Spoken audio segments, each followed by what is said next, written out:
We are at the world premiere of Batman vs. Teenage Mutant Ninja Turtles with Cas Anvar. Yes, sir. All right. Last week was Persian New Year's. This week is Assyrian New Year's. That's it. Nowruz Mubarak. Happy Nowruz, brother. Thank you. Why are we Middle Eastern people always the villains in everything?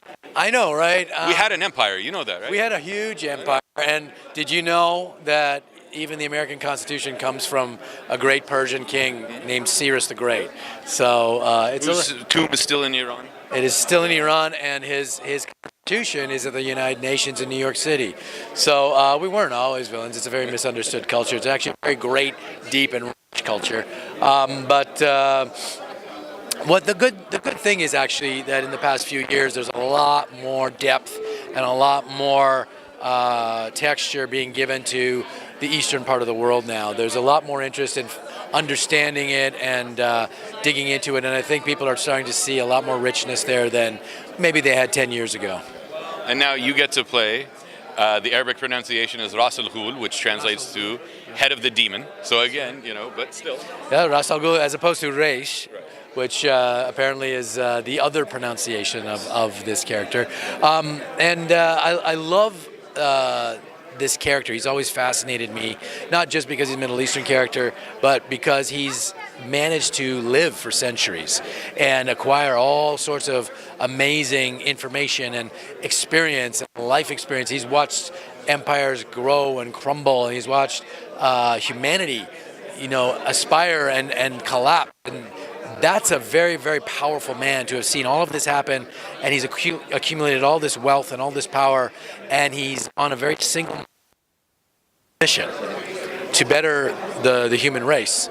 And I think over the centuries, because he's seen so much of the bumbling and the stupidity of humanity, he's kind of at a point where he doesn't really care how he gets there.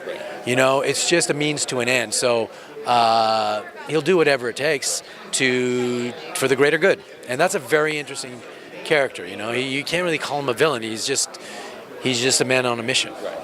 And for Iranians out there, stupidity of humanity is when you get a 98 on your math test and your dad looks at you and goes, "What are you doing? What are you so stupid?" So you're laughing because it's a little too true. Oh, it's a little too familiar. Yeah. So, story of Ra's al Ghul, Batman is supposed to be heir apparent. He was grooming him to take over the League of Assassins. Now his grandson was being groomed as well, right, who now shifted over and sides with his father and has a dilemma. Is my loyalty to the true patriarch of my family, my grandfather, my biological father? The dichotomy of potential son-in-law with the grandson has to have some difficulty in teaming up with Shredder as well in this. This is a great and very complicated question, actually. I wasn't aware of all of those nuances of this poor man's life. But yeah, that sounds like it would be a very difficult choice for him.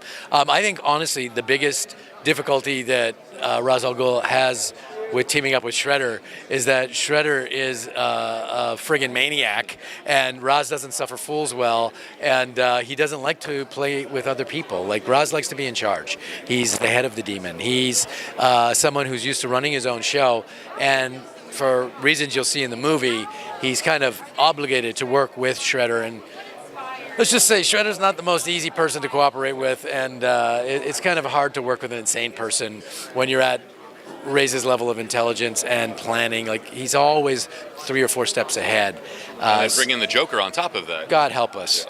God help us all. So it's kind of Ra's al Ghul's biggest nightmare, actually, working with all these maniacs. Absolutely. Now we have to ask you the most Iranian question, since New Year's is upon us. Yes. Most Iranian question we could ever ask in America: Mercedes or BMW? Well, I think I'm a Mercedes man, because it's what my dad always used to drive. He says that car saved his life many times. So, yeah, Cas, pleasure meeting you. Thank you. Thank you for everything you've done, and we can't wait to see Batman vs. Teenage Mutant Ninja Turtles on digital May 14th. On Blu-ray combo back May 4th. I finally got it right. Hallelujah. Right, man. I'm sorry. June 4th. Oh, see, I still can't get it right. You got it wrong. I still can't get it right. Kevin's just shaking his head at me. Too much Nowruz partying. That's exactly what it was. Too much Adak, and then too much fasting. Yes. Well, the fasting first, then comes the Adak and the Kubi Day and everything else. So and now I'm hungry, man. Yeah, I know. Kubi Day. We're County. Irvine's 15 minutes away. We'll go get Persian food. We're going to Tehran. Exactly. Okay, let's go. Perfect. Thank you so much. I appreciate it.